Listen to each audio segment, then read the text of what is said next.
Good evening, children.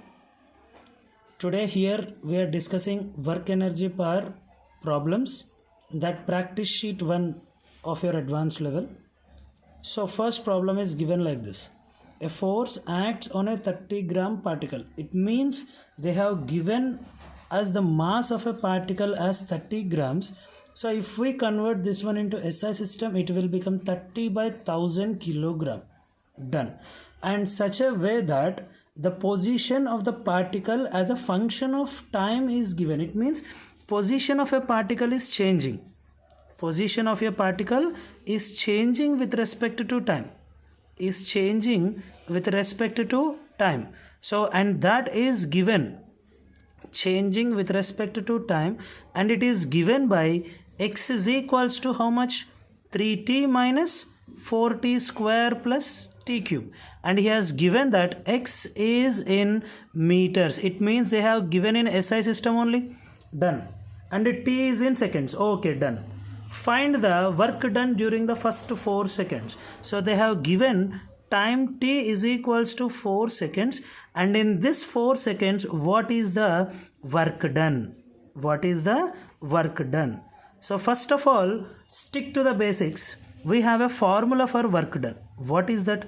If we just stick to the basics, work done is equals to force multiplied by displacement. So now what I say here, this displacement is nothing but your position of the particle only. And now force we require. What is the force given? Mass into acceleration into displacement. For time being, I am representing this one as position, that is nothing but your x. So everything he is asking in a time of 4 seconds. So first of all, we need to find out the acceleration, then only we can do the remaining things over here. So first, let us find acceleration. Let us find acceleration. So how we can find acceleration? That is the first question. So see here, we have one thing over here. What is that? X is equals to, that is nothing but position, 3t minus 4t square plus t cube. So using this, what we can do, children, clearly tell me.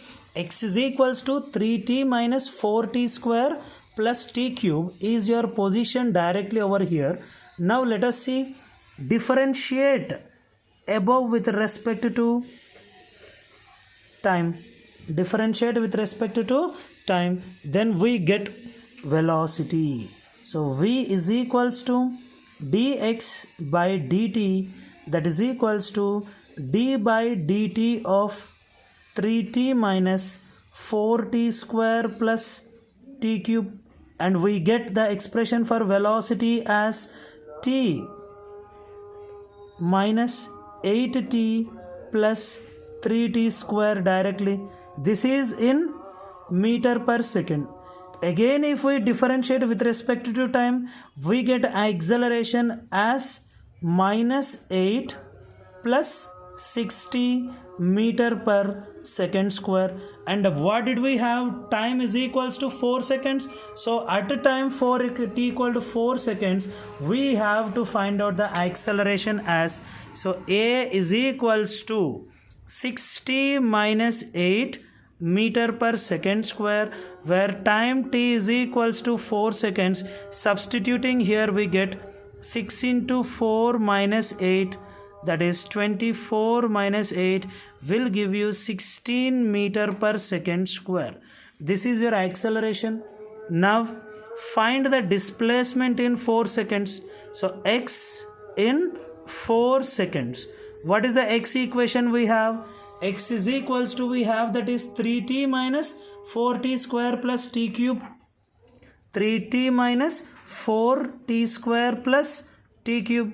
Substitute x is equal in 4 seconds, right? T equal to 4 seconds, you substitute here. You will get a 3 into 4 minus 4 into 4 square plus 4 cube, which is nothing but this is plus 64, this is minus 64, will get cancelled. X is equals to 12 meter. This is distance travelled in 4 seconds. So therefore work done is equals to, we have formula m into a into x, that is equals to mass given how much? 30 grams, that is nothing but 30 by 1000 kilogram. Substitute there. 30 by 1000 into acceleration, we got it how much? 16, into displacement how much? 12. So this is overall how much it will be there? 480 into 12 divided by 1000, and 1 0 you can get cancel. Now if you see here, if you assume this as 50, 12 50s are 600 and 12 12s are 24, so it will be 576 by 100, which results completely in 5.76 joules of work is said to be done on that mass of 30 gram particle.